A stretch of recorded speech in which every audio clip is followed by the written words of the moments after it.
Trawling നിരോധനം നിലവിൽ വരുമ്പോൾ മത്സ്യത്തൊഴിലാളികൾക്ക് ലഭിച്ചിരുന്ന സൗജന്യ റേഷനും സഹായധനവും ഇത്തവണയില്ല. നോക്കൂ എത്രത്തോളം ഗുരുതരമാകും അവരുടെ സാഹചര്യമെന്ന്. എല്ലാ തവണയും LDF സർക്കാർ മുടങ്ങാതെ നൽകിയിരുന്ന സഹായധനവും റേഷനുമാണ് ഇപ്പോൾ ഇതാ മുടങ്ങിയിരിക്കുന്നത്. ബജറ്റിൽ പ്രഖ്യാപിച്ചിരിക്കുന്ന ബ്ലൂ എക്കോണമി ആശങ്കകൾ മത്സ്യത്തൊഴിലാളികൾക്കിടയിൽ നിറയുന്ന ഒരു സാഹചര്യത്തിലാണ് ഇങ്ങനെ അവർക്ക് മുടങ്ങാതെ ലഭിച്ചുകൊണ്ടിരുന്ന ഈ ഒരു സഹായവും കൂടി ഇപ്പോൾ മുടങ്ങിയിരിക്കുന്നത്. നമുക്ക് ആദ്യം അവരുടെ പ്രതികരണം നോക്കാം. ഈ 1000 രൂപ കഴിഞ്ഞ സർക്കാർ കൊടുക്കാറുണ്ടായിരുന്നു. ആ പൈസ വരെ നിർത്തൽ ചെയ്തിരിക്കുന്നു. ഇപ്പം കിട്ടുന്നില്ല. ഈ സൗജന്യ റേഷൻ കിട്ടുന്നില്ല. പിന്നെ പഞ്ഞിമാസത്തിലുള്ള പൈസ അതും കഴിഞ്ഞ സർക്കാർ കൊടുത്തതാണ്. അതിപ്പോൾ നിർത്തൽ ചെയ്തിട്ടുണ്ട്. ഇങ്ങനെയുള്ള കാര്യങ്ങളൊക്കെയാണ് വളരെ പ്രയാസപ്പെട്ടിട്ടാണ് മത്സ്യത്തൊഴിലാളി ഇവിടെ ജീവിച്ചുകൊണ്ടിരിക്കുന്നത്. ഇപ്പോൾ ഒരാഴ്ചയായി കടലിൽ പോകാതായിട്ട് ഓരോരോ ഡേറ്റിന് ഇങ്ങനെ പറയും, 2 ദിവസം കടലിൽ പോകരുത്, 4 ദിവസം പോകരുത്. ആ ടൈമിനൊന്നും പോകാതിരിക്കുകയാണ്. കാരണം പോയി മരിക്കേണ്ട ആവശ്യമില്ലല്ലോ, സർക്കാരിൻ്റെ നഷ്ടമല്ലേ പോയി ആൾ മരണം സംഭവിച്ചാൽ. അപ്പോൾ അങ്ങനെയുള്ള കാര്യങ്ങളൊക്കെ ചെയ്യുന്നുണ്ട്. കഴിഞ്ഞ സർക്കാർ ചെയ്തു കൊടുത്ത ഒരു കാര്യം ഇവിടെ കിട്ടുന്നില്ല. സ്ഥിതി വളരെ മോശമാണ്. മത്സ്യത്തൊഴിലാളിനെ സംരക്ഷിക്കും എന്ന് പറഞ്ഞിട്ട് വന്ന സർക്കാർ മത്സ്യത്തൊഴിലാളിനെ അവഗണിക്കുന്ന രീതിയിലേക്കാണ് ഇപ്പോൾ പോകുന്നത്. കാരണം കൊടുക്കുക എന്ന് പറഞ്ഞ ഒരു ആനുകൂല്യവും പ്രഖ്യാപിക്കുന്നില്ല. ബജറ്റ് വന്നപ്പം മത്സ്യത്തൊഴിലാളികളെ ദ്രോഹിക്കുന്ന നടപടിയാണ്. ഒരു 10 പൈസ അതിൻ്റെ അകത്തേക്ക് കേട്ടിട്ടില്ല. 2000 രൂപ തന്നെ കഴിഞ്ഞ ഗവൺമെൻറ് നടപ്പിലാക്കി. 2000 രൂപ ഒരു നയാ പൈസ പോലും നമുക്ക് വർധനവില്ല പെൻഷൻ്റെ കാര്യത്തിൽ. അതേപോലെ തന്നെയാണ് ഇപ്പം നമ്മുടെ ബ്ലൂ എക്കോണമി നയം വന്നു കഴിഞ്ഞാൽ ഇപ്പം അതിൻ്റെ ഒരു ആസ്ഥാനം ആലപ്പുഴ കേന്ദ്രീകരിച്ചിട്ടാണ് ബ്ലൂ എക്കോണമി നയത്തിൻ്റെ ആസ്ഥാനം എന്ന് പറഞ്ഞത്. അങ്ങനെ അത് നടപ്പിലാക്കുമ്പം തീരദേശ മേഖലയിലെ മത്സ്യത്തൊഴിലാളികൾക്ക് കടലിൽ പോയി ഉപജീവന മാർഗം നടക്കാൻ കഴിയാത്തൊരവസ്ഥ വരികയാണ്. ഈ ബ്ലൂ ഇക്കോണമി നയം കേന്ദ്ര സർക്കാർ നടപ്പിലാക്കുന്ന അതിലും വേഗതയിലാണ് നമ്മുടെ ഈ സതീശൻ്റെ സർക്കാർ നടപ്പിലാക്കാൻ വേണ്ടി.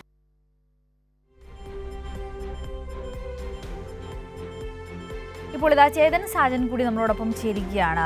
ചേതൻ, നോക്കൂ, ഈ സാധാരണക്കാരായ മത്സ്യത്തൊഴിലാളികൾക്ക് പ്രത്യേകിച്ചും ഈ ട്രോളിംഗ് സമയത്തൊക്കെ അവർക്ക് ആശ്വാസകരമാകുന്ന, അവർക്ക് കൈത്താങ്ങാകുന്ന ഒരു സഹായമാണ് ഇപ്പോൾ മുടങ്ങിയിരിക്കുന്നത്. അത് അവരുടെ നിത്യജീവിതത്തെ വളരെ വലിയ തരത്തിൽ ബാധിക്കുന്നുണ്ട്.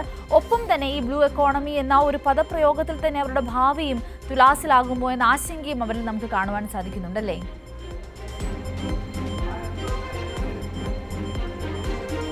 തീർച്ചയായും സിന്ധൂരി, മത്സ്യത്തൊഴിലാളി മേഖല നേരിടുന്ന പ്രശ്നങ്ങളാണ് അവർ വിവരിച്ചത്, കൈരളി ന്യൂസിനോട് വിവരിച്ചത്. വലിയ കഷ്ടമാണ്. പ്രത്യേകിച്ച് സർക്കാർ മാറിയ സാഹചര്യത്തിൽ കഴിഞ്ഞ LDF സർക്കാർ മത്സ്യത്തൊഴിലാളികൾക്ക് ധാരാളമായിട്ടുള്ള ആനുകൂല്യങ്ങളും ക്ഷേമ പ്രവർത്തനങ്ങളും നടത്തിയിരുന്നു. അത് പൂർണ്ണമായും മുടങ്ങുന്ന അവരുടെ വിലാപമാണ് ഇപ്പോൾ അല്പസമയം മുമ്പ് നമ്മൾ കേട്ടത്. ഈ ട്രോളിംഗ് മാസത്ത് സാധാരണ ആനുകൂല്യങ്ങൾ, ഫ്രീ റേഷൻ അടക്കമുള്ള ആനുകൂല്യങ്ങൾ ഉണ്ടായിരുന്നു കഴിഞ്ഞ LDF സർക്കാർ വരെ. എന്നാൽ ഇപ്പോൾ UDF സർക്കാർ ഭരണത്തിൽ വന്നപ്പോൾ അത് മുടങ്ങുന്ന സാഹചര്യമാണ് ഉള്ളത്. ഒരാഴ്ചയായി മിക്ക മത്സ്യത്തൊഴിലാളികളും കടലിൽ പോയിട്ട്, കാരണം ഒന്ന് ട്രോളിംഗ് നിരോധനമുണ്ട്, മറ്റൊരു കാര്യം കാലവർഷക്കെടുതിയാണ്. റെഡ് അലേർട്ട് വന്നതിനാൽ മത്സ്യത്തൊഴിലാളികൾക്ക് കടലിൽ പോകാൻ പറ്റാത്ത സാഹചര്യവും കൂടിയുണ്ട്. അപ്പോൾ രണ്ടും കൂടി ആയപ്പോൾ ഇവരുടെ ജീവിതം പൂർണ്ണമായും വഴിമുട്ടുന്ന കാഴ്ചയാണ് ഉണ്ടാവുന്നത്. മറ്റൊരു കാര്യം, 3000 രൂപ നൽകാമെന്ന് പറഞ്ഞ് കബളിപ്പിക്കുന്ന കാഴ്ചയും നമ്മൾ കണ്ടു. ക്ഷേമ പെൻഷനായി 3000 രൂപ വർദ്ധിപ്പിക്കാമെന്ന് പറഞ്ഞ് അവരെ ഈ LDF സർക്കാരിൻ്റെ കാലം വരെ കൃത്യമായി ക്ഷേമ പെൻഷനുകളെല്ലാം ലഭിച്ചിരുന്നു. എന്നാൽ ഇപ്പോൾ അത് ലഭിക്കുന്നില്ല. ഇവർക്ക് വേണ്ടി, മത്സ്യത്തൊഴിലാളികൾക്ക് വേണ്ടി മുൻകാലങ്ങളിൽ സർക്കാർ ഈ പഞ്ഞമാസങ്ങളിൽ, പ്രത്യേകിച്ച് ട്രോളിംഗ് മാസങ്ങളിൽ ശമാശ്വാസ പദ്ധതി എന്ന പേരിൽ ക്ഷേമ ആനുകൂല്യങ്ങൾ നൽകിയിരുന്നു.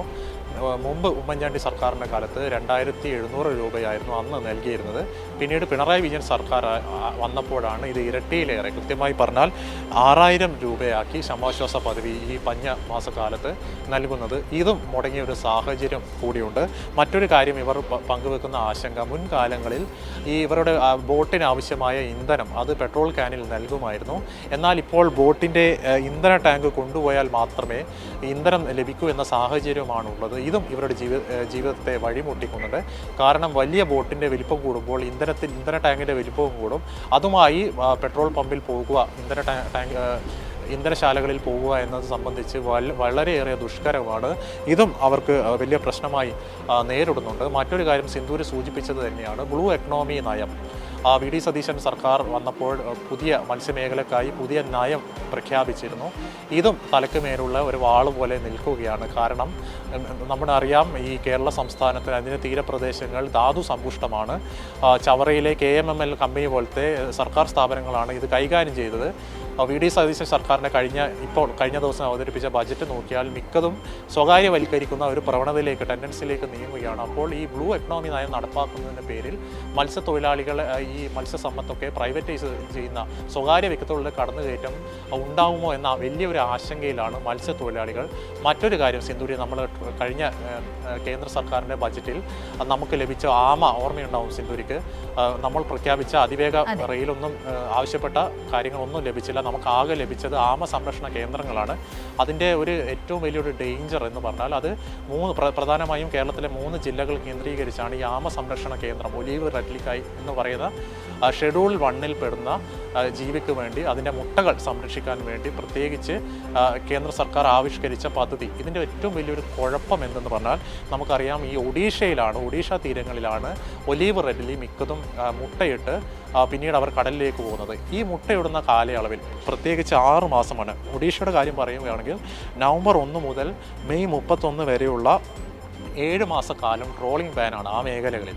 അപ്പോൾ അത് ഈ സംരക്ഷണ കേന്ദ്രം കേരളത്തിലും നടപ്പിലാക്കുകയാണെങ്കിൽ ഈ ട്രോളിംഗ് ബാനിൻ്റെ കാലാവധി വർദ്ധിക്കാനുള്ള ഒരു സാധ്യത ഉണ്ട്. അത് വലിയ രീതിയിൽ ഒരു ആശങ്കയിലാണ്. മറ്റൊരു ആശങ്ക, നമ്മളിപ്പോൾ തീരപ്രദേശത്തൂടെ നടന്നു പോകുമ്പോൾ അറിയാതെ എങ്ങാനും ഈ മുട്ട ഈ ഒലീവ് റെഡ്ലിയുടെയൊക്കെ പ്രത്യേക സംരക്ഷണയിലുള്ള ഈ മുട്ട ചവിട്ടി പൊട്ടിയാൽ ഷെഡ്യൂൾ 1 പെടുന്ന ആനിമൽ ആയതുകൊണ്ട് വനം വകുപ്പിൻ്റെ നിയമം കുറച്ചുകൂടി കർശനമാണ്. 7 വർഷം വരെ തടവ് ശിക്ഷ ലഭിക്കാവുന്ന കുറ്റമാണ്. അപ്പോൾ അവർ ജനിച്ചു വളർന്ന പ്രദേശങ്ങളിൽ ഒന്നും നടക്കാൻ പോലും പറ്റാത്ത ഒരു സാഹചര്യം, അതിൻ്റെ വലിയൊരു ആശങ്ക മത്സ്യത്തൊഴിലാളി മേഖലയിലുണ്ട്. ഏതായാലും ഈ ക്ഷേമ പെൻഷൻ മുടങ്ങുന്നതോടുകൂടി ഈ ട്രോളിംഗ് ബാൻ മാസം അക്ഷരാർത്ഥത്തിൽ ഒരു പഞ്ഞമാസമായി മത്സ്യത്തൊഴിലാളി മേഖലയെ സംബന്ധിച്ച് മാറുകയാണ്. ഇവർക്ക് എത്രയും പെട്ടെന്ന് മുൻ സർക്കാരുകൾ അനുവദിച്ച LDF സർക്കാർ അനുവദിച്ച ക്ഷേമ ആനുകൂല്യങ്ങൾ പുനഃസ്ഥാപിക്കണമെന്നാണ് മത്സ്യത്തൊഴിലാളികളുടെ ആവശ്യം. ശരി.